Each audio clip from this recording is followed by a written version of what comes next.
make sure. Call to order, adoption of agenda. I make the motion to adopt the agenda for November 21st, 2018. Can I get a seconder? I'll second it. Any discussion? All in favor? And adoption of minutes. Can I get, Recommendation, the council adopt minutes for the regular council meeting held on November the 7th, 2018. Second? can I get a seconder? You did. Any discussion? You're missing .4. Huh? You haven't got there yet. We're not even there yet. We're at 3.1, woman. Are we voting Well, on? I thought that was it, the adoption. Okay, sorry. Any discussion? Now, okay. Any, do you want to do discussion? Yes, Okay. I do. On page 11, you're missing .4. Counselor Drover report. Council, oh, I don't know what happened with the printing, but it seems to. because he went with us to, didn't we go somewhere, Ken?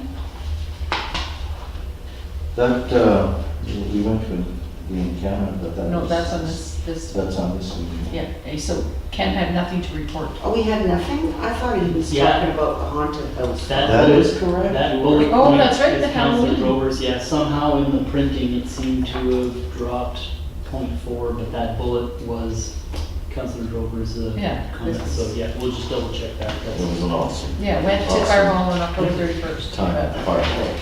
Okay, so you'll correct that? then? Yeah. So the comment is there. Yeah, but just not your name. Just who you get. Yeah. That's Drover. Oh my. All in favor? That he knows how to spell his name? Okay. Number 4, late items. We will be having an in-camera meeting also tonight. And what number is that, Chris? That will end up going in. At the end, but what was it, paragraph? It's litigation. Yeah, that's.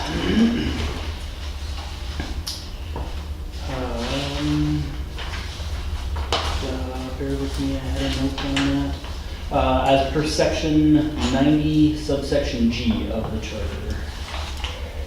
Section 90? 90? Section Section 90 subsection G, matters dealing with litigation or potential litigation affecting the municipality. Okay. Public hearing none, delegation was canceled. 7, unfinished business rising from the minutes. Number 8, new business. 8.1. Recommendation that council approves policy 5.5, substance abuse policy as presented with amendments. I'll second. Any discussion? I Yes. figured Ken would have discussion It's on a this. long one. This is his forte. Yeah, it's a long one compared to what I did for both. The, under the category of expectations, page 1. On page 13, we? Page 1. 13, Page 14. 14 of the agenda, one of the policies. On the policy. Okay. 3A, specifically A, that employees have not used drugs, recreational cannabis, or alcohol at least 12 hours before reporting for work. And I'm wondering where that is coming from, where 12 hours prior to work, it's acceptable to smoke cannabis, and at what levels of cannabis is going to be in a system 12 hours from having consumed. I think What would your recommendation be? I would recommend that we don't include that at all. Okay. That we don't say, yeah, come to work, as long as it's 12 hours since you smoked. I don't think any of us are medical professionals. So you want to put a motion on the floor that A be removed from the policy, 3A be removed from the policy? That would be my motion. And can I get a seconder on that? I will. All in Bring favor? that one up too. Otherwise, it's fine? There was another one. Yeah, there was another one. Okay, so that one's good. So we'll have to do another motion.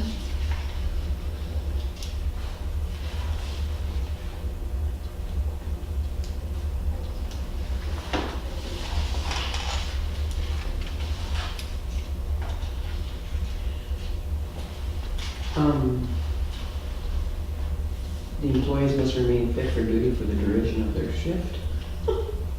Isn't that a given? Well, no, some employees have to be told.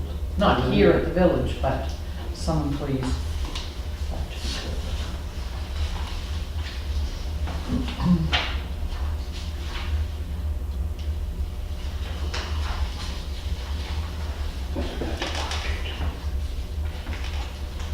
It was in section 8 of the policy, page 18, page 5 of the policy. Number 5 of the policy? Page 5 of the policy. Oh. Okay. And which one would that be? Section 8, Okay, motor vehicle accidents. Any employee driving any village-owned motorized equipment involved in an accident will be required to immediately take a drug and alcohol test, whether or not there is a suspicion of impairment. And at what level are you determining is impairment? Yeah. they would have to have a blood test. At what level? Well, do you, are no, what do you, Oh, what okay. do you think will make them impaired? Chris? Yeah, thank you, Your Worship. The drug and alcohol policy, which is a separate policy to this one, states no drugs or alcohol in an individual's system, especially in the case of alcohol. So, I guess to answer your question, Councilor Drover, would be 0 at this point. 0 tolerance. I don't think this policy is ready yet to be put out, and I would recommend we table this so that we can have an opportunity to review it further. Okay.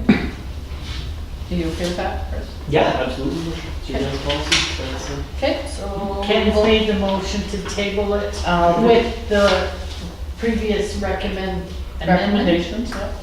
And, can I get a second or I'll do? do it. All in favor? Thank you. I knew you would yell that.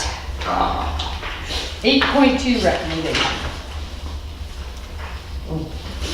The council approves travel and accommodation expenses for mayor and council up to $2,039 per person to attend the BC Natural Resources Forum in Prince George, January 22nd and 24th, 2019.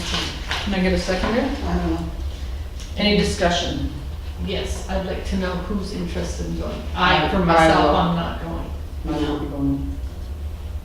I'll be going. Which one is that one? That's a natural resource forum, that's the oil and gas, and You should probably go to that one. Ken's not No. going. He's working. Okay. Working. I'll go with you. Okay. Okay, can I get a seconder on that? I got a seconder on that, did I not? Yes. And we did the discussion, all in favor? 8.3 recommendation. The council approves travel, registration, and accommodation expenses for mayor and council to attend the North Central Local Government Association Conference in Williams Lake, BC from May 7th to the 10th, 2019 in the amount of $2,242 per person to attend. Can I get a seconder? I'll second Any discussion? Yes, Who's all going? I would like to attend. I'll be attending that. I can't. it. You don't need to have everybody come. Well, if you're interested. I've been to many of them, I don't need to. Okay, Lorraine and I are driving, right? Yeah. Pedal to the metal. Are you driving? All in favor? Can I vote on that? Get there. 8.4 recommendation. That council approves administration apply for any grants pertaining to the state fund. I'll second it. Any discussion? Do we have any ideas for that yet? Christopher? Thank you, Your Worship. Yes, council will note that there was a similar motion on the last agenda. When that motion was sent to the grant writer for submission to the grant folks, it was his opinion that they might not like the way that was actually written up, because it seemed to suggest that we were paying for the entire project ourselves, which we were budgeted to do. So he recommended we come back and redo it to be a little bit more general in terms of the motion. So that's why this one's here. To answer the councilor's question, yeah, we've got 2 grants underway formally for the skate park right now, plus the one with Dawson Creek Co-op as well, so 3. Okay. All in favor?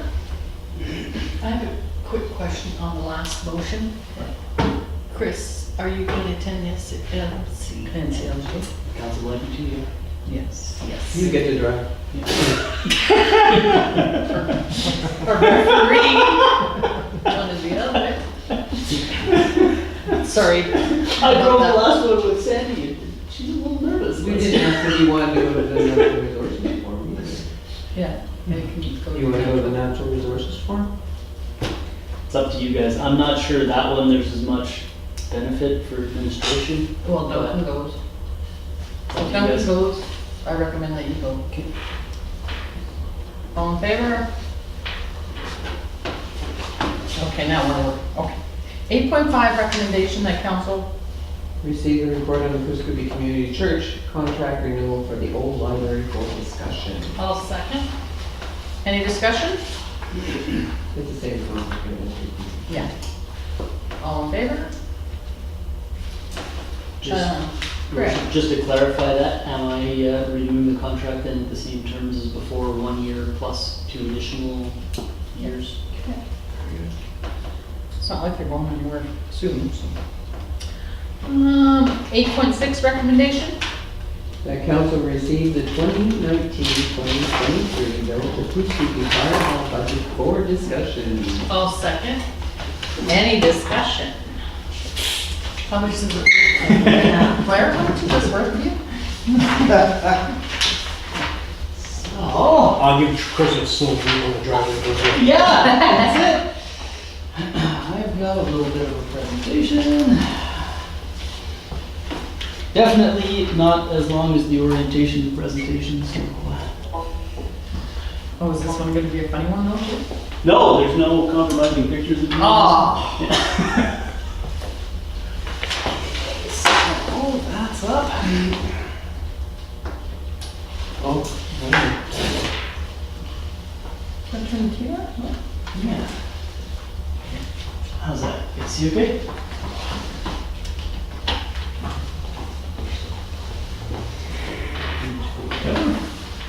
Very good. So everybody's got the copy of the budget numbers in the agenda package on page 39, I guess. What I'd like to do is start off just with some general info about the fire department overall and how we arrived at those numbers. I have invited Blair to this meeting as well to answer any technical questions that might come up. So, getting things kicked off. We're going to review historical fire department budgets back to 2015 for comparison purposes. Then we're going to review and compare the 2017, 2018, 2019 operating budgets, and then propose 2019 to 23 operating budgets with an emphasis on 2019. So, some historical budgets going back to 2015. We've seen, and there's no way to sugarcoat it, significant increases in the fire hall budget over a number of years. And I went back to 2015 for 5 years of history, but as you keep going back a couple more years, in 2012 our budget was only about 70 grand for the fire. yeah. So, But it we've was just seen- a tiny brick building too. yeah, so, you know, and that's actually part and parcel of the next slide about that is how we've gone from where it was financially before to where it is now. And it's been through a dramatic increase in service levels and confidence over the fire department. So And that it is what it is. That was just to show you folks some history there. Graphically, what that looks like is, yeah, big spike here in 2015, and then it's been pretty level with, some fluctuations over the last couple of years. The initial proposal here, we were forecasting a small decrease. That may or may not actually materialize now, depending on where you guys go with it here in this meeting and the next one. The plan is to have the discussion now and then to bring this back to you guys on December the 5th for adoption with any amendments that might come out of this meeting. We need to have this to the PRRD by December 15th. So, calls for service. There's been a significant increase in the calls for service to the fire hall going back to 2015. In fact, it's up 358% since that year. So huge increase in volume. Most of those, as I reported in the CAO report from last week, are due to additions of the first responder services, which looks like they were signed for in 2014 initially and started to kick in 2015 here. And that agreement may have been renewed in 2016, although we don't have any evidence of the paperwork, but yeah, we're still doing the first responder calls.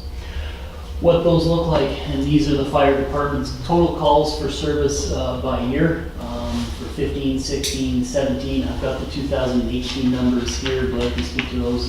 They're pretty close to what we saw in 2017. But you can see the total calls have gone from 26 to 39 all the way up to 93.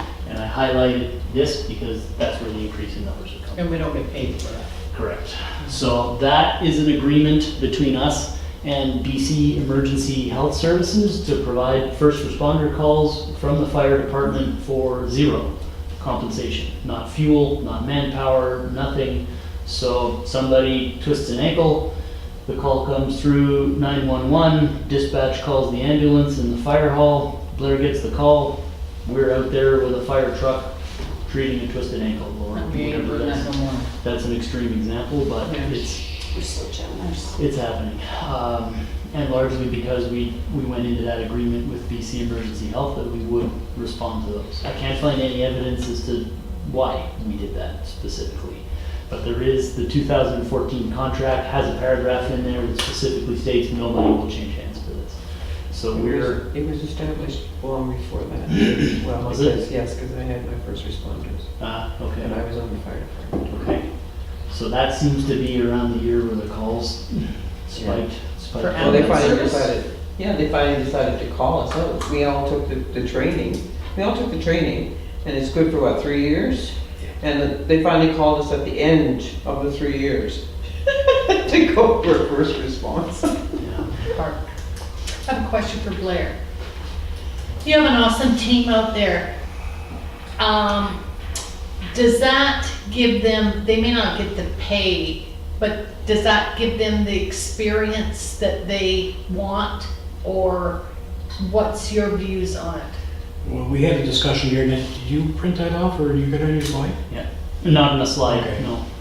So we broke it down into 4 groups to not respond, to, I don't have it in front of me, Do you have it, Chris? It was just notes that I'd taken. That's on one of my agendas, but The degree of the action. it was to not respond, to respond all. So Like we're doing do now. exactly what we're doing now. Do only major Request call by- responses. Yeah, requested by BC Ambulance, and and the fourth one. then the categories that they use, like color codes. So if it's color code purple, it's high level.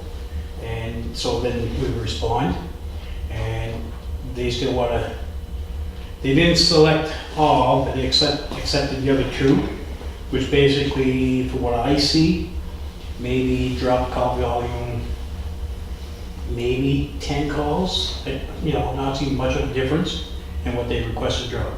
But it does give them experience.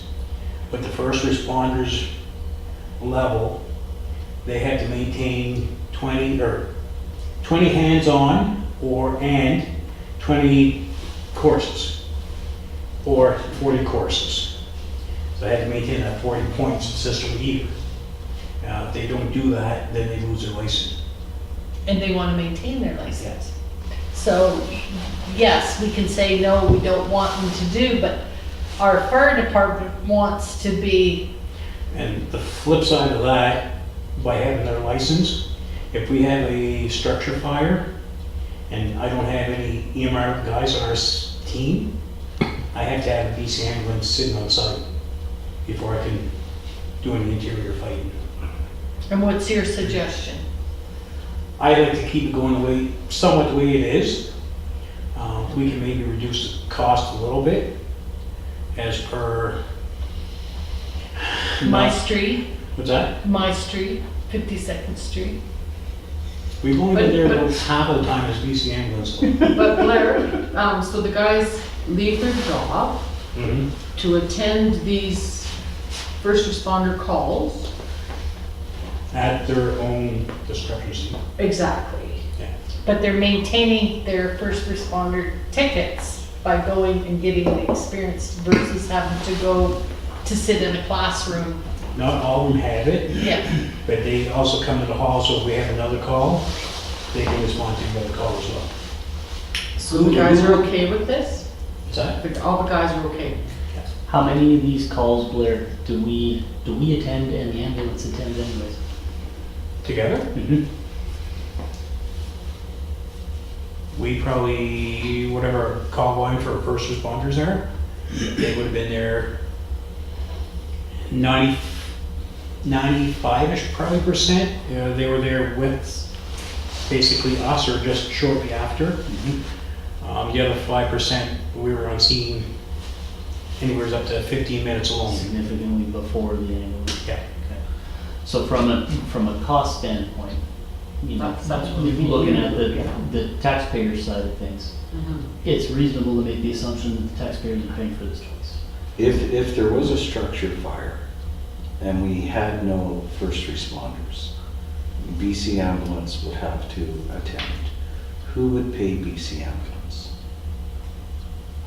It wouldn't be us. I mean, that would So come under BC Ambulance would ambulances. attend anyway. Mhm. Anyway. Yeah. You would attend. And that's what we're seeing with the medical calls as well, Just is looking that at it. BC ambulance In is attending 95% anyways. of the time, we're So from attending anyway. a member of the public's taxpayer standpoint, I mean, they're funding BC ambulance out of their general taxation revenue for the year to the province. They're also funding it directly to us because we're levying the dollars to cover these costs on Outside their tax notices. And in a lot of cases, we're attending it and we're there either in conjunction with the folks who are Supposed to be supposed to getting be paid there. for it. And Dawn? so it's a difficult situation. The reason that it was first started was because we were supposed to have a better response time to get there, to be able to help somebody before the ambulance got there, in case the ambulances were all tied up. That's the reasoning that they gave us when we first started to do it. There's, fortunately, the few calls that we were there prior to the ambulance for 10-15 minutes, been all good outcomes. It's been the young child that was born, Strokes. yeah, a seizure. I can't remember what but there's been like 4 or 5, we've been there 15-20 minutes before the ambulance showed up. Which made a difference. Yeah. So, speaking to that, I had a conversation with some folks at the regional district, and they said in no uncertain terms, BC Ambulance has an individual whose role it is to go around to councils and lobby them to that course of action under those exact pretenses to download the costs onto the municipal councils instead of BC Ambulance. That that's their express purpose with it and the way they pitch it to the municipalities. You guys come in and start doing our jobs and we'll be there 5 minutes quicker, so. I see a resolution for NCLG And they in the were, near future. they were quite adamant about that. They've also mentioned that several other fire departments around the province who had gone down this first responder road had backed out of it in very short order because of the exact same situation. We're seeing Nanaimo being one of them.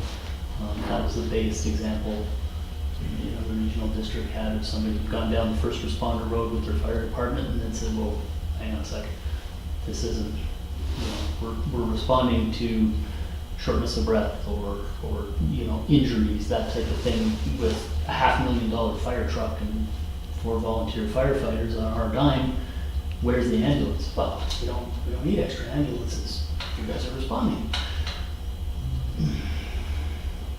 So there's a little bit of a catch-22 in this, in that now that, we're doing this and these calls are logged, is there onus on BC Ambulance to step up and start addressing these? Or, around their board tables, is the opposite discussion to what we're having right now happening there? We don't need an extra 2 ambulances in the piece. Look at all these fire departments calling all these medical calls for us. One of the biggest reasons it was done, a lot of halls done it, because the fire calls have gone down, and in order to attract people, keep people, you gotta give them something to do. That was the reason I didn't go to Dawson. I went to Dawson first. They said, we want you to come and train every week, but we don't call our auxiliary guys. See you later, I don't want that. So it's very rare that they call their auxiliary. So if you do away with everything per se, you're gonna lose your membership down the road because there's nothing there to hold them to it. Yeah. So it's a real catch-22. Yeah.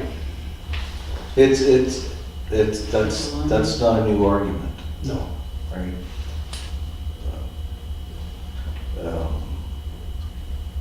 When we first decided to build the new hall, we're all gonna resign.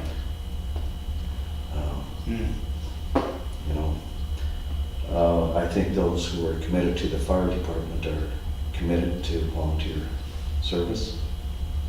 I think we're very fortunate to have such an excellent fire department here with the facilities that we have. I believe the people that are here because they want to be here and they want to serve in that capacity. And we've had that conversation with Chris. I said if we did away with it, I might see maybe 1 or 2 maybe going, but not the whole hall. The other thing Is there any possible way that we could do half of that? Like, do we have to attend every single call? No, Only if the RCMP call or we can we request, stand it? if we do dispatch, it'll follow their protocol. So depending on that code cover, Mhm. they'll call us. If we state to them that we only will be called out by request of the paramedics, then that's how it goes. They only call us if they need us, Mhm. which will reduce the number of calls. Mhm. Because they know what they go to or across the But street. you won't get the experience. Well, yeah, and that's the other side of it. The experience of it. But do you So get it's- experience going across the street from bars? Not very often. There's only been once or twice that I've been there and waiting for the ambulance. And it was because they were coming here, and there was another call to come in that took higher priority, so they turned around and left. They weren't here, but they were on their way. Can you speak to the transportation maybe too, Larry? That would be an important piece of it. So my understanding of it is when we get called out, the village's fire department, we don't have medical transportation capability. So in the case that that's needed, the ambulance is coming out anyways. So that kind of begs the question, why are we on site? To help lift them. Something that jumps out at me as a people manager is looking at this volume of calls. And Blair and I had this discussion. We assume that each of the calls is around 3 hours apiece. Give or take. Just to get to this, for this year here so far, in training is 196.6 hours. 254.1 for fire calls. And 52 hours in Canada Day, festivals and that kind of stuff. That not everybody's put in, but that's what we covered so far this year. Pretty close. So where I'm going with that is we've got a volunteer department that's putting in 500 hours a week in terms of volunteer time. As a professional people manager, I can tell you, looking at the numbers, that's not a volunteer position anymore, in my opinion. And and I'm not sure how much of you guys are familiar with the playbook, which is ran by BC government. BC government requires you to keep your standards to level 1, level 2 firefighter to 200 hours a year. Just for training, well, combination of this training and fires. Yeah. But if you're full-time, right? How many guys over there full-time? Yeah. If this keeps going the way it's going, Yeah. right? So, I mean, now, you know, Blair's on the payroll as the fire chief, of course, but he's the only member of the department. So some of the more senior folks in the fire department are literally showing up to everything that we're asking them to do, on top of their family commitments, day jobs, Yeah. those type of things. So it's starting to be, you know, I think the bigger risk to the retention of the fire department at this point isn't gonna be the medical certificates. It's gonna be somebody looking at this role and saying, wait a second, I can't find 500 hours a year to donate to this municipality. That's not reasonable anymore, when I can go to, you know, one of the other departments and have a 200-hour expectation, so, you know, yeah. I think if you just contact them and say you're only gonna do the serious ones, none of those ones are like that over there, right? That should be able to keep our numbers down. And that, I'd recommend, your worship, that we look at a resolution of council. So definitely no expectation to make that decision tonight either, folks. We've got to bring this back again for one more discussion. So definitely, there's been a lot of info thrown at you with this. One thing I will caution you, and I've talked to, you know, Lorraine about this and the folks at the regional district, is if council chooses to back away from this activity, how does that get viewed in the court of public opinion?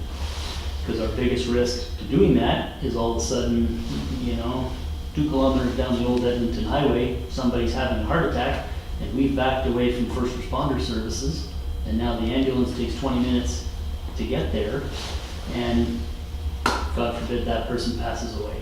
How's that gonna play out on social media, on Facebook? Why did your fire department respond? And I only say that because we had an incident, you know, that turned into a 40-post long Facebook gripe because our dog catcher didn't go catch a loose dog a couple of kilometers down the old Edmonton Highway. And it turned into exactly that. Wow, he's an animal catcher, he's supposed to help people, and why wouldn't he step up to the plate? And I called, and he wasn't willing. And, You don't live in the village. well, right, so. Well, you're always gonna have those. The regional district's position, as far as our funding model goes, and it's 34%, the fire department's 34% funded by them. Trish was absolutely concrete that we get her compensated for fire suppression services. They have no issues with us backing away from medical calls in our fire protection area if we choose to do that. Because like I say, she's got a few of her municipalities that are backing away from it already. Barb, What is your fire protection area?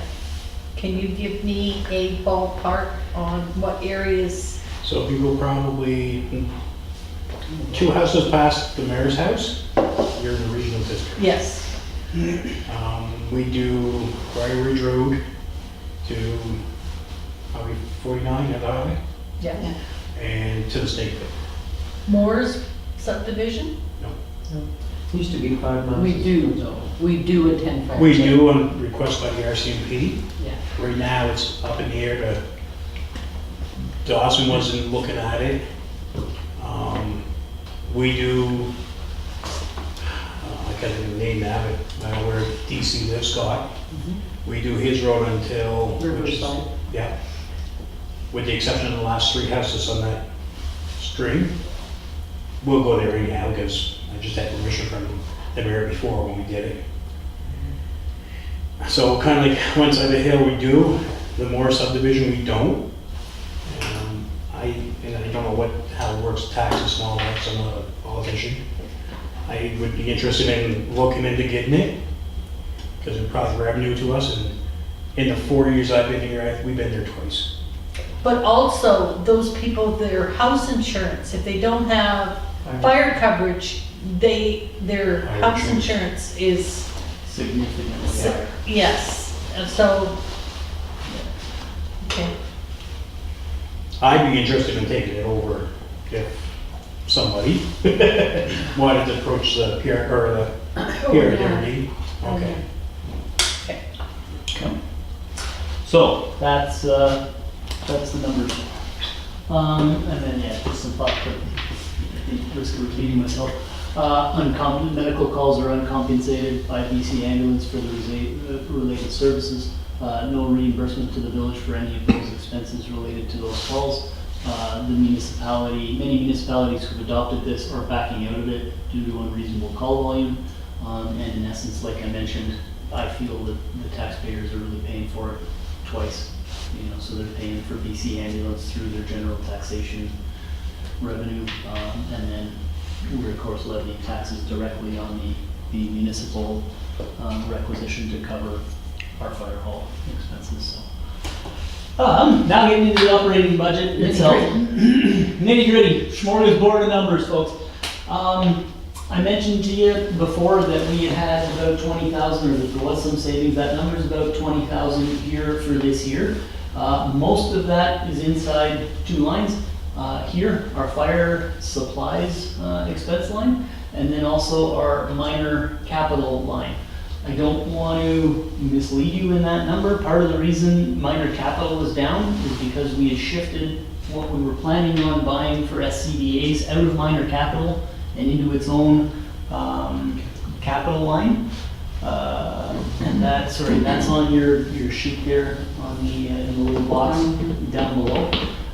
Blair made a few calls and we were able to get that SCBA purchase to about 29,000. Our tangible capital assets policy says that I have to capitalize anything over $10,000. Now that those units are below 10,000, they're technically minor capital. We can shift it back up into this line. Part of the conference call I had with the regional district was whether or not they were willing and able to fund some stuff like that. So initially, it looked like it was a no. They're having some discussions internally now about whether or not that can happen. But if it gets moved back into minor capital, and I've got documentation now to show why it should be, they'll fund it to the tune of 34%. That will mean, of course, that the fire department total operating budget will be higher than last year's. Are we putting any money away capital for a new fire hall? Like, have we been doing that regularly, or In terms of a reserve? to start, maybe that's something that we should be looking at, and We could, and I had a similar discussion with Lyle over at the regional district. Personally, as a CFO, I'm not a big fan of reserve accounts. okay. There's a lot of paperwork to get them set up. Then, once they're set up, you need all the bylaws and everything, then you I need... thought we had to have that, though. No, there's a few that we do have to have. Cemetery maintenance one is No, statutorily for required. buildings. Yeah, not to my knowledge. We do have a buildings, I forget the exact title of it, so we do have a reserve fund for buildings, but it creates a lot of administrative burden to do that. And And really, expense? there's not a lot of, expense in terms of staff time to do all the accounting for it. Then we've got to report on it. It's not worth it, costs more than. And what do we really what gain? they- The money's there, it's in our bank account. We're sitting on about 5.2 million right now. Do we need to take a couple of $100,000 of that and do $5,000 of accounting and stuff just to say that it's set aside? Okay. So some municipalities have a lot of them, it's their choice.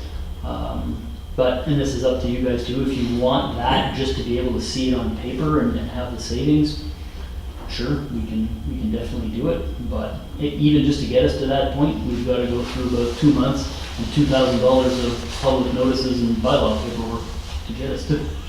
Okay, I just went. So, in some of the bigger urban centers, they tend to have a lot because of the dollar values they're dealing with things. But I mean, as I mentioned to you guys in the orientation session, we're well capitalized, we've got no debt. So, we know the money's there if we want to do something like that, it's available in the general operating fund. Any questions on any of those lines, folks? I'll speak. Why are we building onto our fire hall? Say again? Why are we building onto our fire hall? Why are we? Yeah, why do we want to? Space wise, because it's really tight. If you go look at my office, I have boxes of stuff here, some stuff underneath the desk. It's kind of like yours, Marnie. And down the road, we've had discussion, I don't know if the mayor has a strength or here, if Chris has a discussion with you or you guys. Down the road, I'm leaning into looking at maybe the road rescue, which will be another vehicle. In a village so small, it's really difficult to understand why we would put out so much money into just the fire hall. I mean, we've got other things going on too. But, and I know that the fire hall is absolutely amazing, and all the people in it, I'm not saying it to be nasty, but this is what I hear. I feel it too. I feel like, well, I mean, there's 800 people here, and here we are putting out for this stellar fire hall. Like, it is absolutely amazing in a tiny village like this. When you look around the entire province, like, I bet you there are people that just fall over backwards to have a fire hall like ours. Yeah. Tom's Lake being one of them. Remember, Tom's Lake raises all their private funding money. Yeah, They have very little funding from the regional. yeah. They purchased, last year, they purchased 2 trucks or 3. They purchased another one, that's all funded by the village of Sappin. I Yeah. don't know what there is in that village for numbers over there. Yeah. To me, that's my heart's always been. Oh, yes. Of course. It's to provide that service, Yeah, yeah, you know, As best as you can. yeah, like the tender we were supposed to, it was a toss-up between us and Dawson got their new one. yeah, Because of the age of it. They only stand so long. So in the next couple of years, I'm assuming next couple, probably 5 years by the time they build up all their money. So we've been a couple of years now with Dawson, that has hers. And when they were looking at purchasing them, they were looking at buying all tandems, which a tandem is going to be really tight in our hall to shut the door when you back in, mhm, if that's what they buy. yeah, So the hall itself, in that aspect, won't be big enough. Well, it's tight as it is for training and stuff like that. You have to pull the trucks out to be able to do your training, right? Yeah. well, it's too bad there wasn't any forethought put into it when it was built. To elaborate on your point, Councillor Hebert, you guys will often hear me say this throughout the budget process, which technically we're starting now. You're bang on. Our total municipal tax levy in any given year is $335,000. And as we can see, our fire hall alone is costing us $250. So 2 out of every $3 that the taxpayers pay on paper, and I can make equations for that all over the place, putting it into that context, when somebody pays us $600 in taxes every year, which is the approximate amount that the average household pays to the village in taxes, $400 of that's going to the fire hall. Yeah. We And haven't plowed the streets yet. yeah, and I realize at the fire hall, like, you guys are amazing how you are at all kinds of functions. I really enjoyed seeing you guys all walk up at the Legion on Remembrance Day. I mean, he just looks so great. But the amount of fires, and this is not from my point of view, because I very rarely do I ever think about the fire hall, but I have heard people look and they say, we have this fantastic fire hall, we've got these fantastic people, and we're putting out this amount of money, and how many fires do we have in Pooskoopi? Like, is this all balancing out for us? Well, I don't know. Is it? But if we don't have, then I'm not arguing, Yeah, if we don't have that piece of equipment yeah, and your house burns and you lose a relative, yeah. knowing that 6 months ago, a year ago, I could have changed that. It's, Yeah, That's Yeah. that's often the counter argument to it. Yeah. That fire halls are there, they're, you know, they're a highly regulated environment, expensive equipment, lots of training. You don't need it right now. And you may not need it for 20 years, but when the situation arises, the folks are there, so it's that, And when it's that you talk, balancing. buying something for your home, a ladder, buying something fire ladder, price is tripled. Oh, yeah, yeah, yeah, Anything to do with safety. yeah. Yeah. It's crazy. And I mean, I guess considering we're looking at California fires right now, you know, Yeah, you might be really handy. But even the fires this summer where you guys went up to Dees Lake, Mhm. Yeah. you So- know, Like when we did that, we put Dawson in, not so much Dawson because they had crew going as well. Yeah. But Tom's like, if we paid Jen for a house fire, they automatically pay, because we took one for our service. How many quotes, I see the 33,000 for the 3 SCBA's. How many quotes do we have for those SCBA's?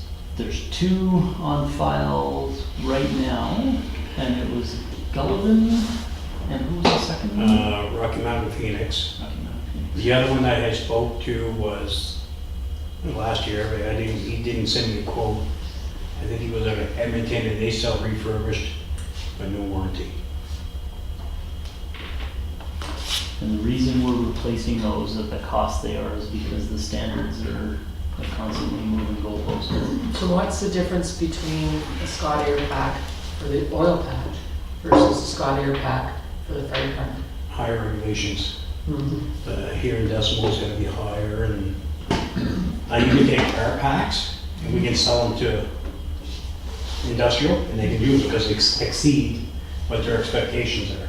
But their expectation is, doesn't meet ours. Did you try Brogan though, in Dawson Creek? Yeah. Because they handle that stuff. Yeah, they sold MSAs as well. I just found out they actually service Scots now, so I don't know if they sell Scots as well. But I only got one quote today, just to compare the difference between last year and this year. About $1,000, I think it was, something like that. My experience working with Blair in the time we've worked, he's very diligent in Oh, I getting know. quotes and I know. finding us the best price on stuff. Unfortunately, in both the departments he manages and responsible for, he's in a very high cost environment on both those sides, so. Yeah. Any questions on a line by line basis anywhere in there? I'd like to see those quotes for those SCBA's. Alistair, can you note that on the tracking sheet there to bring those, Bring it to the next council. yeah, bring them to the next meeting? You won't be here, you won't be here. I can email them to you if you want to. Okay, sure, that'd be awesome. You can phone in. Unless you're flying on some cruise somewhere and don't have cell service. So, moving on from, assuming everything's okay on the operating side, and, you know, again, I've done it up as the 2018 line by line, and then projecting it forward. Most of the projections forward are just on a 2% inflationary basis. We're really budgeting for this year, though, we're required to do a 5-year plan. So if that's okay, the only other items then would be the capital and special projects on the bottom of your sheet there before I move on. So like I say, I think we can get now the SCBA's into the minor capital budget. I'm positive of that. The engineering and architecture line down there, the discussion with the regional district was that without a motion of council lobbying Area Director D. Hebert to assist in some funding capacity with that, the regional district wouldn't be able to include that as part of the on-paper funding agreement. So, first step, I guess, would be for you guys to consider whether or not that's an expense that you're comfortable with for Well, this they year. need them. And if so, you know, and I apologize, I didn't make a slide for that because there was only 2 items, but. So the option's there, and I just put a number of what I thought it might be. We might be able to get engineering and architecture for 25. When I I go out and say I got a council that's interested in doing this and look for quotes on that work, it could turn into 115. I don't know. That work tends to be pretty expensive. Fortunately, we're just asking for an addition to the building, I think. We don't even know what that looks like yet. That's part of what that engineering and architecture is gonna do. I'll find a firm, they'll come up with some options in discussion with Blair and I. Possibly even South Peace Search and Rescue is interested in having discussions with us about whether or not there's a home for them in that new building. And then I bring it to you guys, and here's the 2 or 3 options that they've come up with. What do you like, and we go forward from there. So that cost will be both to come up with a conceptual drawing of what it might look like based on the inputs from the staff and what we need over there, and then also what that actual construction would look like in terms of a cost, because most of the engineering firms can crunch the numbers on that to a pretty reasonable degree as well. The options for having it this year, I mean, we just bought the land for that in 2018. So I was trying to keep momentum going on it. We're under no requirement to do this right now. So if it's not something that's on the table, truthfully, I mean, Blair and I are probably gonna have a lot to do this summer too. We've still got a lot of stuff on the go. Might not even be bad to push that off until 2020. That gives us another year to have a lot of open-ended discussions and really come up with what we, Councillor, you mentioned a moment ago that there may not have been tons of thought put into the existing building. I'd rather take an extra year to make sure we get it right for the new addition. And try But we to can rush have the into that money, process. we can put the money aside, not necessarily need to build a building. No, and this is just for the concept and all that stuff, but if you guys approve it now, it gives me marching orders to charge forward with that this year. The other thing that, in regards to your point, the fire hall building is, I guess, designated a emergency center. Yes. We're the only ones we have a generator in. Yeah. Like in our hall right now, like we get upstairs, we got a fridge. We got rid of the beer cooler 4 years ago when I come in. So that's gone. So you went from little fridge to big fridge, really? But we got no cooking, like we got no, there's nothing over there as well. Yeah. And we, at one point, the phone line was taken out. Yeah, what if there's something that's going on here, like, so there should be, in parts of the plan, I haven't talked to Chris about this either, should be an office space. You know, something like this, so if the police have to come in, you have to do a mercy building. That there's gonna be places for Command people to center. sit. Because the only place in the village that has heat, because we run it here. I thought this was designated, What's that? the town No. hall. Thought we were No, designated. it was the school at one time and the Legion. We have to have one on each side of the highway. When I first did up the first emergency But response. neither one has a generator.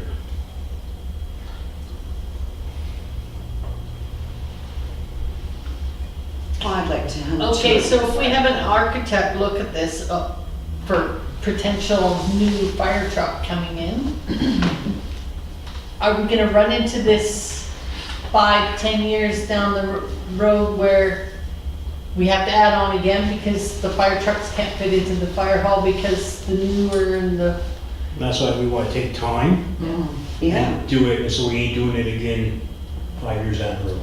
And we don't even know what the new fire truck is gonna look like at this point. You know, there's some thoughts and hunches around it based on what, you know, they're going with in other communities, but we don't have anything on paper from the regional district that says, we've got the funding, we're ready to go ahead, here's what we're recommending, does it fit? Might be nice to even have that before we charge forward with, you know, with the engineering and the architecture as well. So we've got a tanker that needs to be replaced now? Yeah. Pardon? And just say your name so you can speak. Oh. They can't even see me.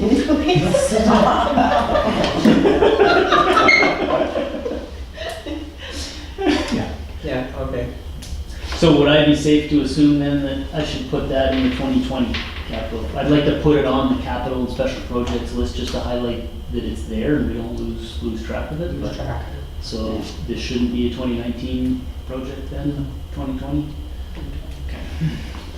Until Blair knows when the fire truck, what the fire truck looks like. And then even between now and then, I can probably reach out to a few of the engineering and architecture firms that I know are around and say, here's the building on Google Maps. If we want to add 3 bays, what are we looking at for costs? And probably firm up that number for future budgets here too.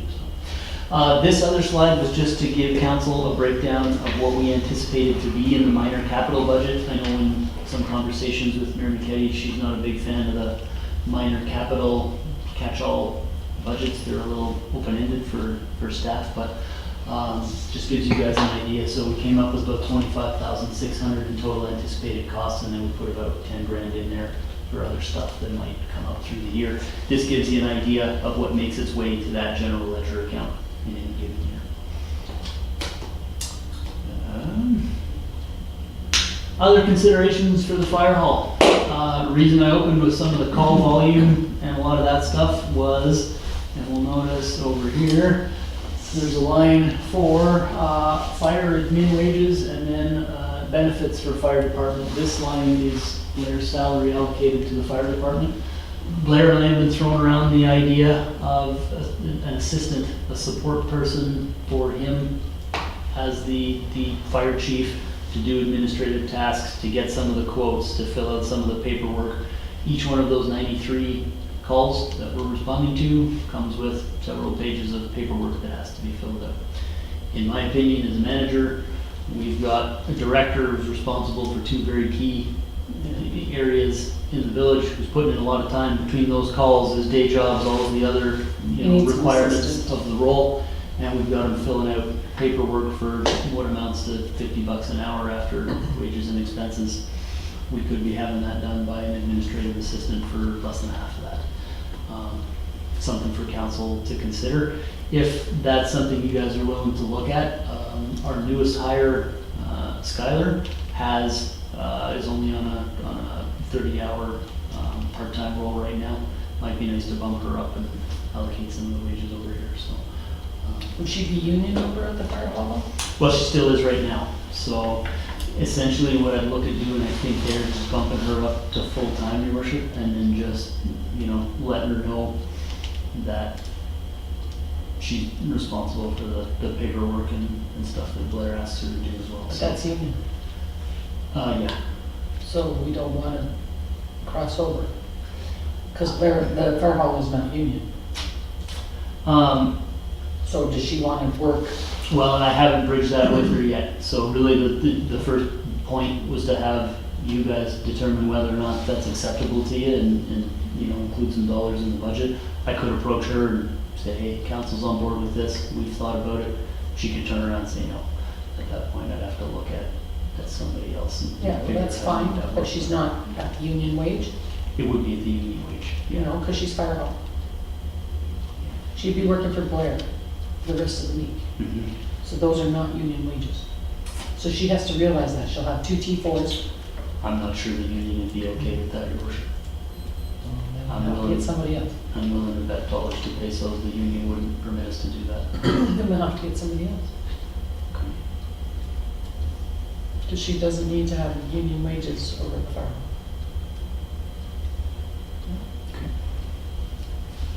Well, I think this is something we can discuss Yeah.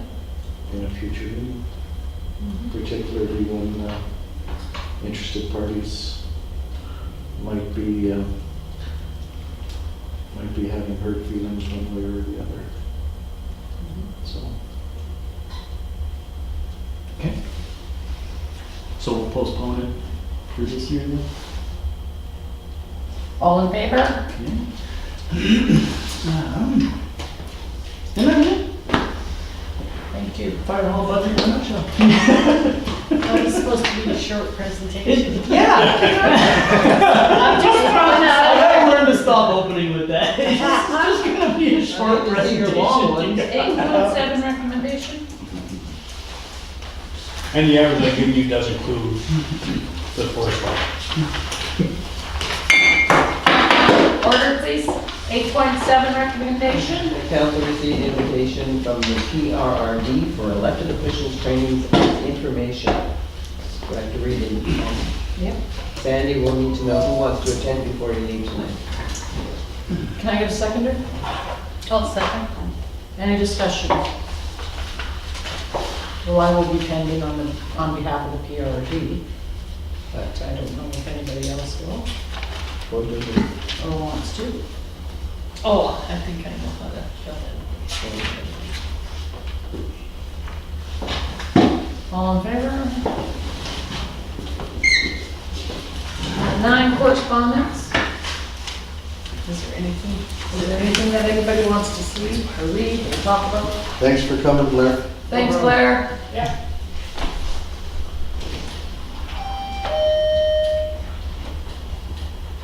Does anybody see anything? Okay, resolutions none, bylaws none, administration reports, 12.1, CAO report. You're back. Feels like I just talked your guys' ears off already. Well, don't do it again. I will not say, actually, I'm gonna say this is gonna be a long CEO report, see if I can. That'd be gay. I'm gonna tell Amy to lock the door. Right? Kicking it off, we printed a new round of recreation surveys, and I mentioned this to you guys previously that we were gonna send them out to the elementary school as a last ditch effort to try and get some community feedback on recreation. Alistair mentioned today he'd been talking to the school following up on it. It looks like a bunch of them have been filled out. We don't have them back yet, so I'll let you guys know when that crosses my desk. Received notification from the Liquor and Cannabis Licensing Branch that the application that council endorsed for DECLA, otherwise known as Redwoods, has been approved in principle at the provincial level. They have some work to do to get to the point where it's, it's a full-on retail outlet. But looks like the ball's in their court now to just dot the i's and cross the t's on that. They'll have a cannabis outlet included. Held our weekly staff meeting here today. Parade awards and float has all been lined up. So we noticed in previous truck light parades that we were spending about $700 on glass trophies and stuff.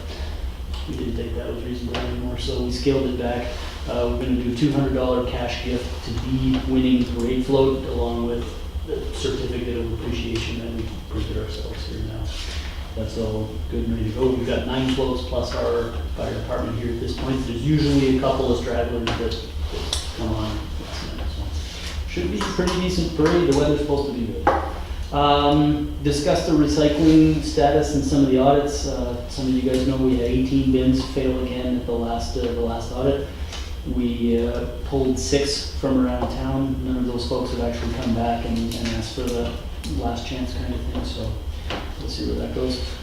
Preliminary audit wrapped up yesterday. It was supposed to be a 3-day exercise. They did it in 1 day and a half. The notes I got back from the call with the lead auditor today was that we were in very good shape. He's going to be submitting a report for council.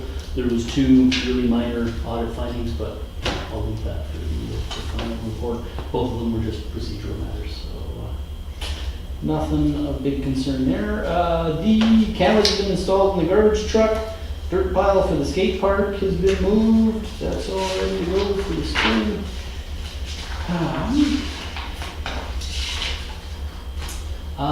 Still waiting on the quote for the security cameras downtown. So I heard from those folks late last week that they were supposed to get it to me last week. Hasn't come in yet. Still playing the waiting game there. Animal control officer report for October crossed my desk late last week too. There was 3 calls for dogs at large, all apprehended.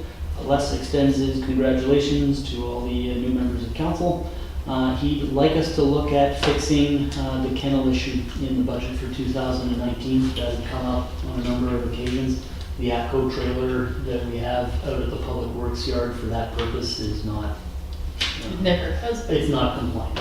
So It was cheaper to take them to SPCA. yeah. It's a pain, but it's cheaper to take them to SPCA. And it's funny you mentioned that, Your Worship, that was the next line in his report. Les recommends us going with the SPCA. So if council's open to that, I can invite them in and find out what they might want from us for this year to do that. And he also commented in that report about the social media post I mentioned in my presentation there. He was pretty put off by some of the comments in there that he wasn't willing. didn't step up to the plate, so on and so forth. He did make a point of saying that within the village, our bylaws authorize them to enter on private property to conduct animal control activities legally and lawfully. Second, he steps outside of the village of Bruce, steps onto somebody's property to apprehend a dog, do whatever, he is very much trespassing. So he says he's gone out to a few of those calls in the past. He's also concerned that if there's been some gaps in service with the SPCA, you know, in the region here. He's also very concerned that if he starts stepping up to the plate, continuously going to where the SPCA should be going outside the village of Bruce, that's going to become the expectation. When the call comes to the SPCA for somebody out in, Tom's like, oh, just call the village of Bruce guy, he'll go, he's always coming. Well, that's neither on council nor on him, in my opinion. So, other than that, it's going pretty well. Attended the ACANA event on November 8th with members of the council. I'll leave that for you guys to report on. And that's it for me. Good man. I'd like to add something to that. I talked with Chris, my portfolio is tourism, and we are going to be working on the village website. I want it more interactive, like I'm thinking, like I said to Chris, let's have on there, why Poos, why not Poos? This is why you should buy a house out of Poos. Point at me over here. Yeah. We had that chat today, so Councilor Smith. Yeah, I want a more interactive webpage that, why come to Do you Poos have for a the day? drone? Where, you're not gonna Do you meet have a people, drone? get an ice I cream don't cone, go down to Poos Park, Do you do have a this, do drone? that. Do our skateboard park, more Drone. banging our own drum. Yeah. I So, guess so. yeah, so definitely some good suggestions. None of that after the discussion seems to require a motion of council to implement. So as Alistair and I work through that process, we'll keep you guys in the loop and show you how that looks. Definitely some good suggestions for improvement there. Ken, I don't know how to run it.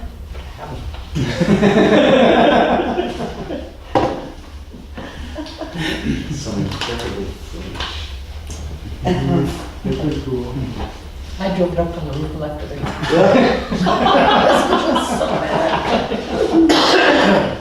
Chris, 12.2, drone retrieval. Retrieval added to the budget. 12.2 action items? Oh, that list is getting smaller. Yeah, the year's winding down. So the fire hall will be on here? The 50,000, but we can, So what I'll do when we go into the full-blown budget discussions likely in January, February this year, Your Worship, there'll be a new one of these capital and special project sheets. And yeah, it'll make its way into there. budget item, fence, Poos Park property. Yeah, that'll be also on that. It says completed. Oh, that's a cement. or- Oh, I've got a tracking sheet on my laptop there with stuff throughout the year that I keep track of as it bubbles up. So it's on here as completed because I've put it on the list of the presentation. Okay. And then capital special programs. Anybody see anything?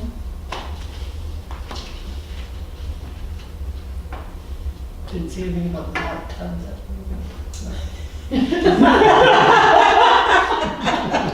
I don't need to have a hard time, right? You just go to And the beer Danny's fridge, and the beer fridge. I can still see you and I in October. So, the new entrance sign, Chris, Yep, is $20,000. that And one's that's ongoing. dragging on. We've made several requests for some artist renderings. Did you talk to Joe DeCosta? Sandy's been handling that. I don't know exactly who she's spoken to. I know that she's commented back that she's asked them a couple of times for some info. Because Joe was still being Sorry, what is Costa. it? Jill Costa. Jill Costa. DE.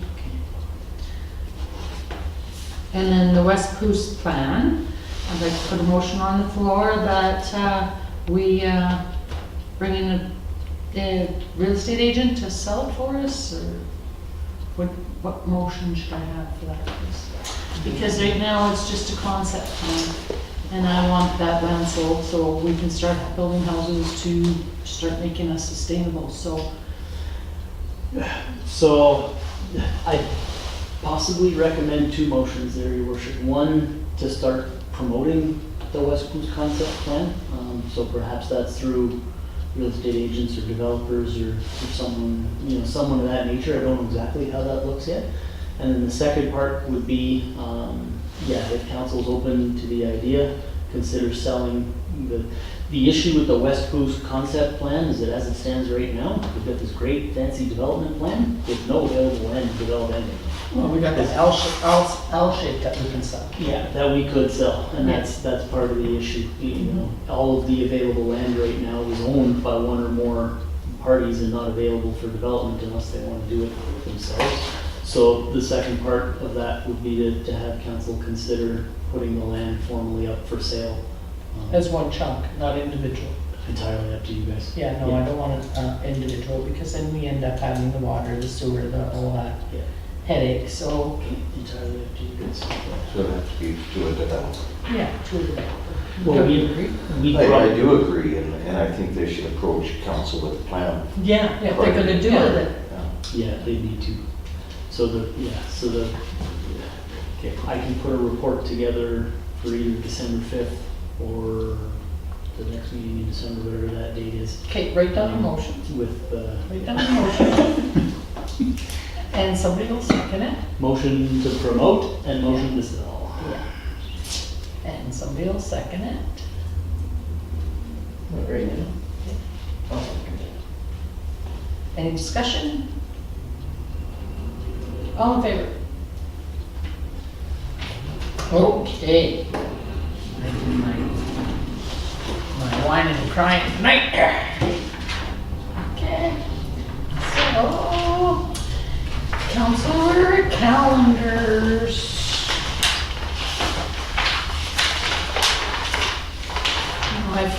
I had it all wrote down at the office and forgot it. So, on the 21st, I have something else. I think it's the air ambulance thing, Chris. That's the one that you were supposed to come with me. Okay.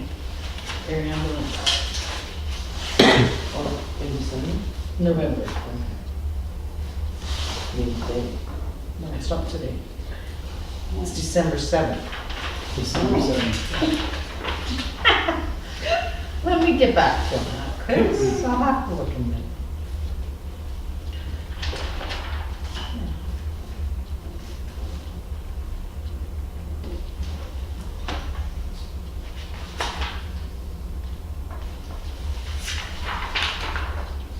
Does anybody have anything? Any meetings? We've got winter begins on the 21st. there. I was just gonna say that. You guys That's actively- it. Did she know? I'll entertain a motion Oh, that's Sandy. Well, that's the solstice. Yeah, it's winter solstice, but still, she always said, who does that? Just to remind me, but it was summer, summer, summer, summer, summer, I was so happy. Okay. Counselor White's report. In conjunction with, It was me? we've come up with 2 grants for the library. Oh, really? Yeah, 2 grant proposals for the library. And their first meeting that I'll be attending will be next Wednesday. And what did the grants for? I haven't had a chance to look at them, I just got Oh, it for money to build another library. Are we discussing that before we apply for a grant, whether Well, or we not just we're need to gonna be look at it, building yeah. another library? Like, I can't remember having a discussion with the yeah, council. we need. No, I know, but I mean, they were just grants to be able to look at, to see if we're even eligible for them. If it's gonna build onto the school, I'm quite content with that. Yeah, that's what the proposal was, to stay out from school. Okay. But I think one of them, it has to be land that we own, and I'm not sure who. We can't afford a library. We already have the one in the school. Let's just make it bigger. And they deal with the lighting, the heating, the books, help with the books. It's a space. All of it. Or is that something we're going to discuss? When we go to have Chad here to come and talk about plans for the school, we will be discussing that with him, what we want. Remember Barlow, the daycare center and We have to get a new mudroom because the mudroom's full. Someone's occupying that. There a year. somebody's occupying it right now, the mudroom. They're gonna put you on the roof. No, I'll have central in a year, so they can have their money back. So, Counselor Smith. Okay, I attended the Dawson Creek Showcase Tour session. We went and had, We went to the supper. yeah, we went to the supper, sat for the concert a little bit. Went to the Remembrance Day service on the 11th.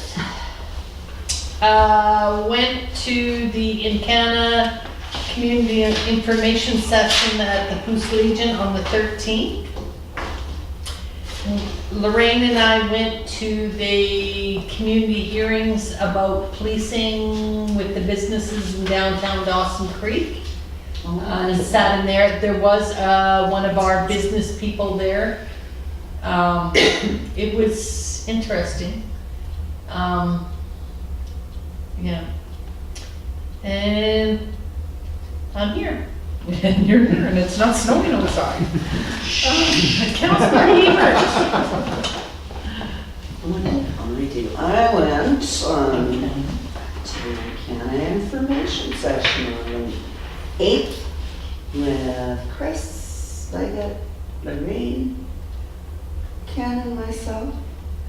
Very interesting. I know nothing about oil and gas, and I thought they presented very well. And I felt quite comfortable with them doing their thing in Briar Ridge. Yeah. November 11th, I went to the Remembrance Day ceremony, which I had no clue what you guys were doing, so I sat in the back corner. Look, waving. Next year, I'll sit with you. I wasn't snubbing you, I just didn't know what was going on. Sorry. And on the 15th, I was supposed to go to a museum meeting, but they canceled due to weather. So I did talk to Les. Breaking I in. think your fridge just started. Oh. Yeah. And that's it. Counselor Drover's report. Oh. On the 8th, with everyone else within Canada. And, Chris Ken and the girls. and now, am I saying it correctly? Community, Brian Levers, his organization. Courtesy matters. Courtesy Matters. Keep saying community matters. Courtesy. Right now, he was doing that, community matters. And Jason from Encana. Yeah. And I continue to be impressed, particularly with Brian Levers, as being a person who is representing Encana and willing and makes an effort to listen to the citizens of where Encana is working. And that's not an easy job because some of us aren't always, using our best language or, have the welcome mat out when we approach them. And I just think he's doing an outstanding job. Then we went on the bus tour on the 13th, and that was really nice. For a number of reasons, I found it nice. A, there was a crew there, and they were all wearing all of their PPE. They must have been told we were coming. You were going. And really to say, you know, this is what we want to do, and this is how we envision it looking after we're done. I think the visual was worth everything, and it was an excellent presentation, and a lot of good comments coming back on the bus. So that was the two things that I was involved in the last 2 weeks. Okay, Mayor McKechnie, she went to the regional district meeting. It was just a regular meeting, wasn't doing nothing. Only one thing was brought up, we had the Ministry of Transportation there, and the alternate that took my place, well, I was voted off, did not talk to them about our highway. So I was a little hot underneath the collar, but I got that straightened out. So I did that, and then I came down and I had the NCANA meeting, which was very informative.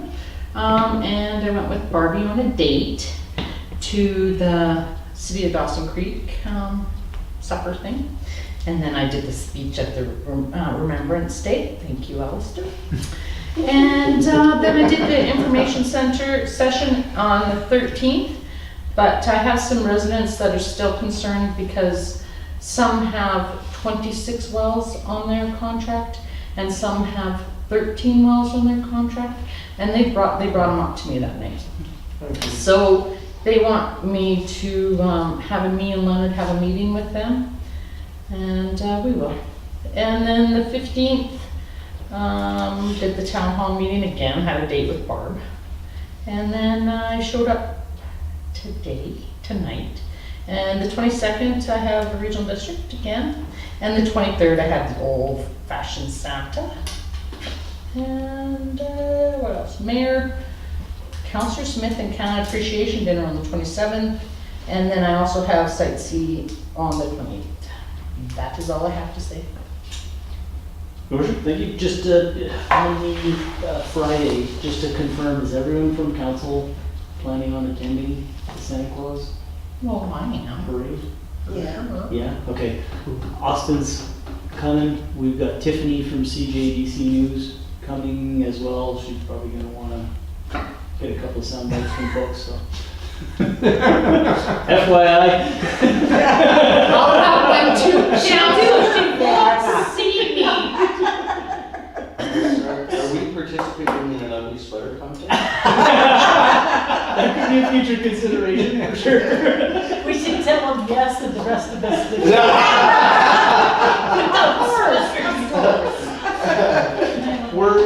Things are gonna start over there, and some of the prep folks are gonna start around 2, needing red, you know, to get the fire going and that stuff. We're closing the office at 4 to move out there and get all the last minute stuff. I have to get you and Sandy's wine and, right? Yeah, and then it's kick Then I'll off- show up Then here. it's kicking off with the fireworks. Yeah. Fireworks were at 7 o'clock. 6:30 or 7? 7. Yeah. And Let Marty? the dancing queen fly, it's gonna be the same night. So we shifted everything forward by about an hour. So in the new parade now, Santa Claus isn't going to be visiting with any of the kids prior to the parade. He's going to come out of the fire hall, onto the truck, do the parade, then visit with the kids after. And the thought was to shift it forward an hour so that the whole parade and about an hour of visiting with Santa Claus was wrapped up. And also Where's residents he that meeting? still want to go to Dawson and do that, they'll have enough time. to Where's go. Santa gonna The Old Old Library. We talked about bringing them into town hall. The consensus was it wasn't a great idea. Who's Santa? Sandy's husband. The guy with the red. No, there's no such thing as that from the video.